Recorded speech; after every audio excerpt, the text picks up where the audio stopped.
ألف مبروك الأردن وشعب الأردن، يستاهلون.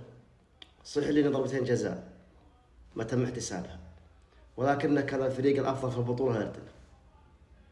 اليوم المستوى جدا سيء، المدرب لا يبقى. بطولة مثل هالبطولة ما في أسهل منها تخرج منها. اللعيبة سيئين جميعهم، خذلونا. سالم الدوسري خذلنا، صحيح انه ما قصر بالمجموعات، ولكن مو بس سالم، في لعيبه معه كمان خذلونا. اقسم بالله انه حاجه تغبن وتقهر. المدرب لا عاد يبقى، اتمنى ما عاد يبقى المدرب.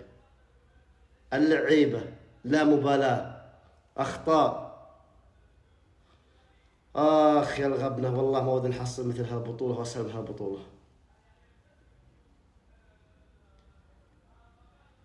قهرونا اقسم بالله. قبل الختام لا تنسى الاضافه واللايك، شرف فيكم جميع. سلام.